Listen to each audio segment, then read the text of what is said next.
On July 2nd, 1937, the world held its breath as Amelia Earhart, one of history's most celebrated aviators, vanished without a trace.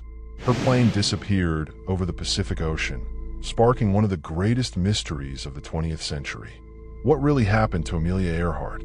Was it a tragic accident, a secret mission, or something even more mysterious? Let's dive into the story of her life, her final flight, and the theories that continue to captivate us today.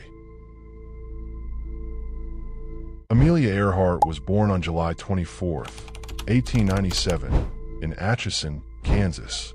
From a young age, she exhibited a spirit of adventure and independence that set her apart from her peers. Her childhood was marked by a love for exploration, whether it was climbing trees, collecting insects, or reading about far-off lands. These early experiences laid the foundation for her later achievements.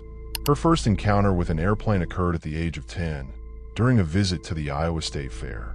While the rickety biplane she saw didn't immediately captivate her, it planted a seed of curiosity. It wasn't until December 28, 1920, that her passion for aviation truly ignited. At an air show in Long Beach, California, she took a 10-minute flight with pilot Frank Hawks. As she later recounted, "By the time I got 200 or 300 feet off the ground, I knew I had to fly." Determined to learn, Amelia worked tirelessly to fund her flying lessons. She took on odd jobs, from truck driver to photographer, and eventually saved enough money to train under Nita Snook, one of the first female aviators. Her dedication paid off when, in 1923, she became the 16th woman in the world to earn a pilot's license. Amelia's rise to fame began in 1928, when she was invited to join a transatlantic flight as a passenger. Though she didn't pilot the plane, her role as the first woman to cross the Atlantic by air catapulted her into the spotlight. This achievement, however, was just the beginning. Amelia was determined to prove that women could excel in aviation on their own terms. In 1932, she made history by becoming the first woman to fly solo across the Atlantic. Her 14-hour, 56-minute flight from Newfoundland to Ireland was a testament to her skill and determination. Over the next few years, she set numerous records, including being the first person to fly solo from Hawaii to California and the first woman to fly nonstop across the United States. By 1937, Amelia Earhart had already achieved more than most pilots could dream of. But she wasn't content to rest on her laurels. Her next goal was to become the first woman to fly around the world. This ambitious journey would cover 22,000 miles and require meticulous planning, precise navigation, and unwavering resolve. On June 1st, 1937, Amelia and her navigator, Fred Noonan, departed from Miami, Florida, in her Lockheed Electra 10E. The first leg of their journey took them across South America, Africa, India, and Southeast Asia. By June 29th, they had reached New Guinea, having completed approximately 22,000 miles of the trip. Only 7,000 miles remained, with their next stop being Howland Island, a tiny atoll in the Pacific Ocean. The flight to Howland Island was one of the most challenging segments of the journey. The island's small size, just 1.5 miles long and half a mile wide, made it a difficult target to locate, especially in the vast expanse of the Pacific. To aid in navigation, the U.S. Coast Guard cutter Itasca was stationed near Howland Island, tasked with providing radio guidance. On the morning of July 2nd, 1937, Amelia and Fred took off from New Guinea, en route to Howland Island. The flight was expected to take approximately 18 hours, with the plane carrying enough fuel for 20 to 21 hours of flight.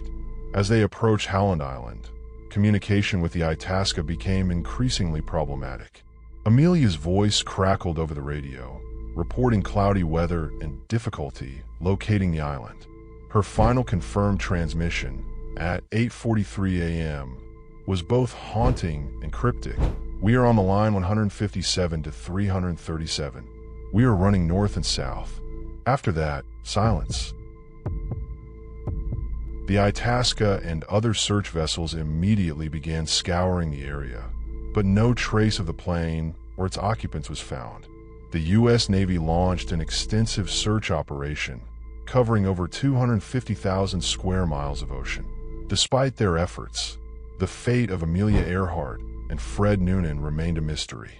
In the decades since her disappearance, numerous theories have emerged to explain what happened to Amelia Earhart. While some are grounded in evidence, others venture into the realm of speculation and conspiracy. Here are the most prominent theories. 1.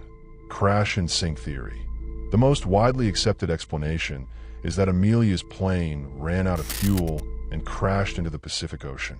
Proponents of this theory argue that navigational errors, combined with the challenges of locating Howland Island, led to the tragic outcome. 2. Gardner Island hypothesis. Some researchers believe that Amelia and Fred may have landed on Gardner Island, now Nikumaroro, a remote atoll in the Pacific.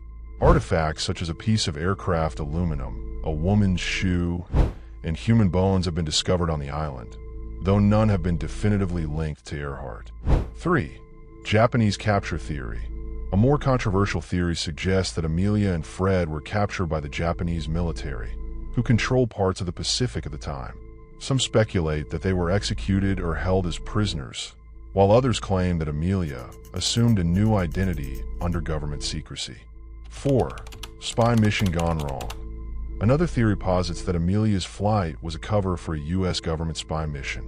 According to this theory, she was tasked with gathering intelligence on Japanese military installations, and her disappearance was the result of her mission being compromised. Despite the passage of time, the search for Amelia Earhart has never truly ended. Advances in technology have renewed hope that the mystery may one day be solved. Underwater exploration, satellite imaging, and DNA analysis have all been employed in the quest for answers. In 2019, a team from the International Group for Historic Aircraft Recovery, TIRE, conducted an expedition to Nikumaroro, using underwater drones to search for wreckage. While no definitive evidence was found, the team remains committed to the Gardner Island hypothesis.